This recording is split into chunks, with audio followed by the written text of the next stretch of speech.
شرم و حیا اسلامی معاشرے کی سب سے بڑی بنیاد ہے۔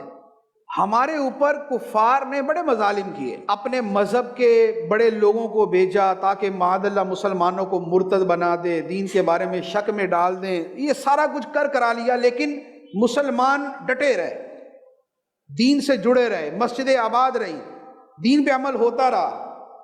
پھر ایک طریقہ انہوں نے اختیار کیا، یار شرم و حیا ان سے نکال دو، اس کے بعد یہ سارا کچھ کریں گے۔ شرم و حیا نکال دو، پھر یہ سارا کچھ کریں گے، کیونکہ نبی پاک علیہ الصلوۃ والسلام نے فرمایا اذا فاتک الحیا ففعل ما شئت، کہ جب تجھ سے حیا ختم ہو جائے تو پھر تو جو چاہے کر، پھر اس کے بعد بندہ جو چاہے کرتا ہے۔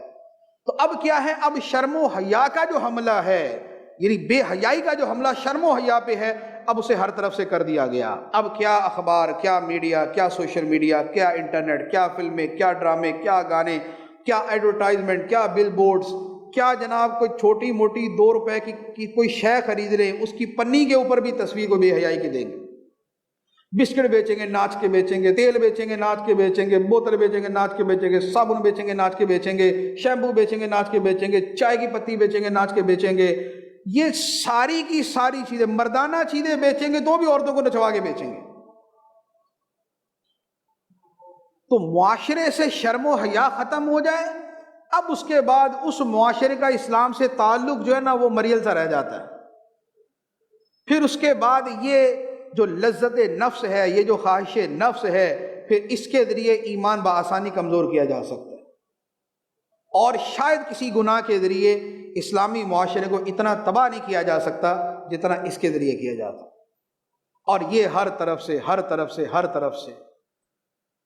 ہر جو ہے وہ میڈیا والا اور ادھر کا ادھر کا، اچھے سے اچھا کوئی دنیا میں کوئی آدمی شاید بچ ہی نہیں سکتا کہ جس کی نظر جو ہے کسی غیر مناسب چیز پہ نہ پڑے۔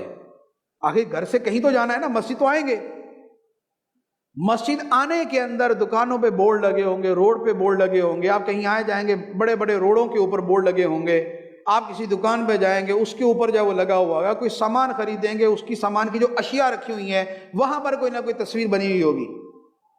تو یہ سب کیا اسلامی ہے؟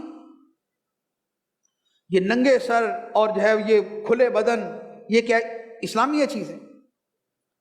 یہ اعضائے نسوانی کا اظہار، یہ ساری جتنی چیزیں ہمارے ارد گرد نظر آتی ہیں، جتنی مرضی ہم اپنی حفاظت کرنا چاہیں، لیکن یہ چیزیں جو ہے نا ہمارے اوپر امپوز کر دی گئی۔ کیا ہماری گھر کی خواتین یا ہمارے گھر کے مرد یہ چاہ رہے ہوتے ہیں؟ ان کے نہ چاہتے ہوئے بھی ان کے اوپر دوسروں نے یہ مسلط کر دی۔ کیوں؟ اس لیے کہ یہ والی شے بے حیائی پھیلے گی تو باقی سارے کام اس سے آگے بڑھتے جائیں گے۔ اور رب فرمایا کہ وَلَا تَقْرَبُوا الزِّنَا إِنَّهُ كَانَ فَاحِشَةً وَسَاءَ سَبِيلًا، بدکاری کے قریب نہ جانا، یہ بے حیائی ہے اور بہت برا راستہ ہے۔ اور اس سے بچنے کا طریقہ کیا ہے؟ تو اگلی حدیث مبارک کا جو جز ہے اس کے اندر وہ بھی بیان فرما دیا، فرمایا کہ بچنے کا طریقہ یہ ہے غُضُّوا أَبْصَارَكُمْ، اپنی نگاہیں جھکا کے رکھو، کیونکہ پورا معاشرہ تو نہیں بدل سکتے ہم کہ لوگ جو ہے وہ عقل کر لیں اور لوگ اسلام کا حکم مان لیں کہ ہمیں بے حیائی نہیں پھیلانی، بے حیائی پھیلانے والوں کے لیے دنیا آخرت میں عذاب علیم ہے۔ تو سارے تو نہیں بدلیں گے، تو کم از کم ہم اپنے آپ کو بدل سکتے ہیں کہ ہم اپنی نگاہ کو نیچا رکھ سکتے ہیں۔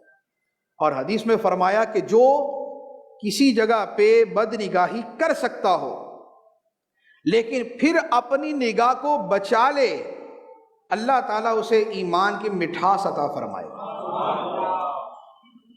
ایمان کی مٹھاس عطا فرمائے گا۔ خدا دل میں نور پیدا کر دیتا ہے جب بندہ اپنی نگاہ کی حفاظت کرتا ہے۔